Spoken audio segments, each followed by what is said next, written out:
வணக்கம் மக்களே, இன்றைக்கி அம்மா சவுச்சவு வச்சு கூட்டு பண்ண போகிறேன். அதை எப்படி பண்ணுவோன்னு பார்ப்போம். இதை வந்து இப்படி கட் பண்ணிக்கிடுவோம்.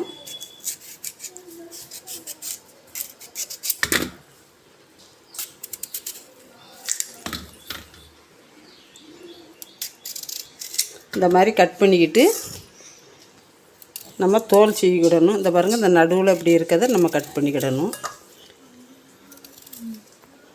தோல் வந்து இப்படி சீவிக்கிடணும். எல்லாம் சீவிட்டு நான் கட் பண்ணி கொண்டு வரேன். இந்த மாதிரி தோல்லாம் சீவி வச்சுக்கிட்டேன். இப்போ இந்த மாதிரி கட் பண்ணிக்கிடுவோம். இப்போ பொடிசாக நம்ம கூட்டுக்கு கட் பண்ணிக்கிடணும். இந்த மாதிரி எல்லாமே கட் பண்ணி வச்சுக்கிட்டேன். துவரம்பருப்பு ஒரு கப் எடுத்துருக்கேன். இதை கழுவிட்டு வந்துடுறேன். இப்போ பருப்பை கழுவிட்டு வந்துட்டேன். அடுப்பத்தை வச்சுருக்கேன். அடுப்பில் வச்சுக்கிடுவோம். இப்போ அந்த பருப்பு கூடவே இந்த காயை வேக போட்டுருவோம். கழுவி பருப்பும் காயும் சேர்ந்தே வேகும். இப்போ இது முங்குத அளவுக்கு கொஞ்சம் தண்ணி வச்சுக்கிடுவோம். இந்த அளவுக்கு நம்ம தண்ணி ஊற்றி வச்சுக்கிடுவோம். இப்போ இதை ஒரு மூடி போட்டு மூடிடுவோம். சரி, பருப்பும் காயும் வெந்துக்கிட்டு இருக்குது. இப்போ இந்த தக்காளி ஒன்று கட் பண்ணி வச்சுருக்கேன். அதை போட்டுக்கிடுவோம். எல்லாம் சேர்ந்து வேகட்டும். இப்போ சவுச்சவுக்கு அரைக்கிறதுக்கு ஒரு 3 பச்சை மிளகா போட்டிருக்கேன். ஒரு கப்பு தேங்காய் போட்டிருக்கேன். கொஞ்சோண்டு சீரகம் போட்டுக்கிடுவோம். இந்த மாதிரி பொடி வெங்காயம் அது கூடவே அரைச்சிக்கிடுவோம். தண்ணி ஊற்றி நல்லா கொஞ்சம் பிறுபிறுன்னு அரைச்சிட்டு வரோம்.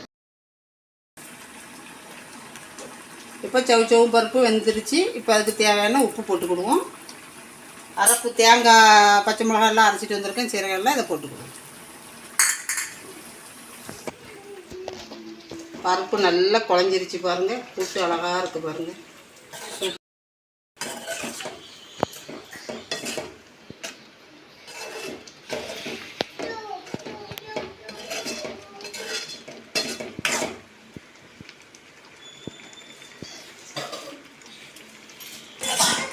பருப்பு எல்லாமே நல்லா குழஞ்சி நல்லா அருமையாக காயெல்லாம் வந்துருச்சு. உப்பெல்லாம் சரி பார்த்துக்கோங்க. எனக்கு உப்பு போதும்.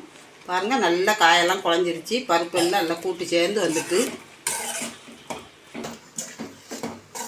இப்போ எல்லாம் நல்லா வெந்துருச்சு கூட்டு. இப்போ இறக்கிக்கிட்டு தாளிப்பு கொடுக்கும். இப்போ தாளிப்புக்கு கடாய் வச்சு ஆயில் ஊற்றிருக்கேன். இப்போ ஆயில் சூடாக்கிட்டு இருக்கு. கொஞ்சோண்டு கடுகு போட்டுக்கிடுவோம். இப்போ கடுகு பொரிஞ்சிருச்சு. கொஞ்சம் வெங்காயம் அரைச்சிக்கிட்டு போட்டுக்கணும்.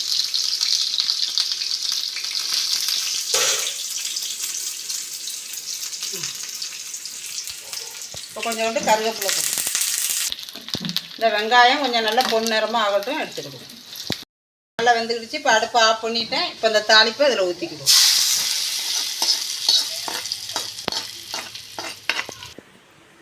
அருமையான சவுச்சவு கூட்டு ரெடி. செஞ்சு சாப்பிட்டு பாருங்க.